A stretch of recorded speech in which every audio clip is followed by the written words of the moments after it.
माननीय न्यायालय से अनुरोध किया गया था कि वहाँ जो गोकशी की घटनाएं हो रही हैं और जो नालियों में गोकशी किए गए जानवरों के रक्त बहते हैं उस पर प्रभावी कार्रवाई की जाए।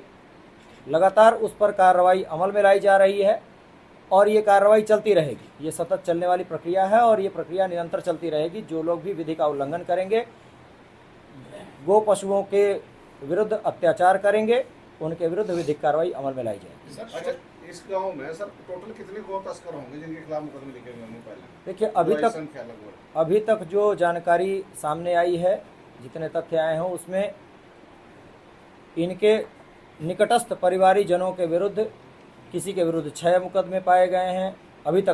अभी वो जानकारी और जुटाई जा रही है। किसी के विरुद्ध 4 मुकदमे हैं, किसी के विरुद्ध 7 मुकदमे हैं।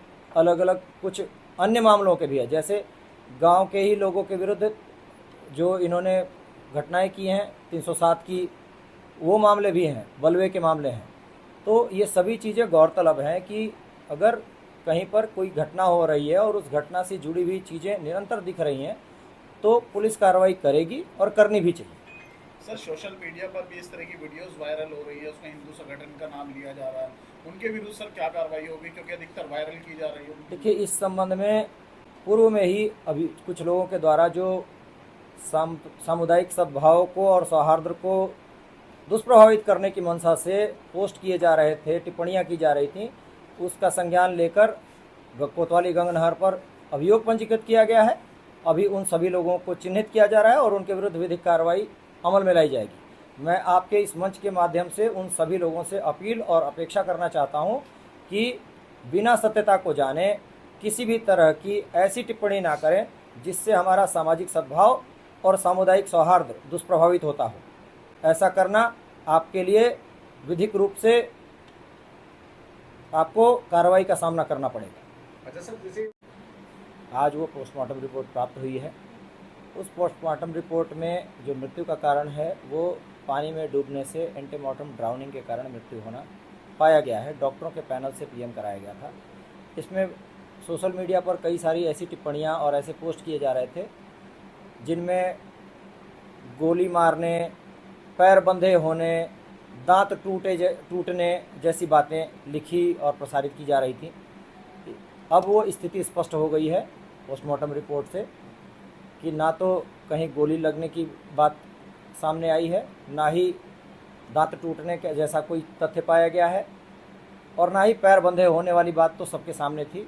पैर बंधे होने का तो कोई सवाल ही नहीं उत्पन्न होता, क्योंकि बहुत सारे लोगों के समक्ष उक्त शव को निकाला गया। सर, वो स्कूटी की बात की जा रही थी, वो स्कूटी सर वहाँ से गायब हो गई। सर, वो स्कूटी का देखिए, स्कूटी के बारे में जानकारी एकत्र की जा रही है, स्कूटी के बारे में सुरागरसी की जा रही है, और मैं आप लोगों के माध्यम से यह भी कहना चाहता हूं कि जिस भी व्यक्ति ने जिस भी तरीके से उसको गायब की है और एक महत्वपूर्ण साक्ष्य को छुपाने और नष्ट करने की कोशिश की है, उसके लिए बेहतर यही है कि वो इस चीज़ को विवेचनात्मक कार्रवाई का अंग बनाने में सहयोग करे, अन्यथा उसके विरुद्ध भी जो विधिक कार्रवाई है वो अमल में लाई जाएगी। सर, ये जो मोनू है, इसके पहले भी कोई क्राइम हिस्ट्री है? अपराध इतिहास है इसका कोई? उक्त मृतक वसीम उर्फ मोनू के विरुद्ध और उसके पिता के विरुद्ध वर्ष 2020 में गोवंश संरक्षण अधिनियम के अंतर्गत अभियोग पंजीकृत हुआ था। इसमें और भी क्रिमिनल हिस्ट्री निकल के आई है। इनके परिवारीजनों में पिता के विरुद्ध भी, चाचा के विरुद्ध, चचेरे भाइयों के विरुद्ध अनेक मामले गोवंश संरक्षण अधिनियम के उल्लंघन के पंजीकृत होने पाए गए हैं। अभी और जानकारी एकत्र की जा रही है। झबरेड़ा में भी एक इसी गोवंश संरक्षण अधिनियम का अभियोग पंजीकृत होना प्रकाश में आया है। अन्य थानों से भी ये जानकारी प्राप्त की जा रही है कि अन्य थानों में कहां कहां इस संबंध में अभियोग पंजीकृत हुए हैं।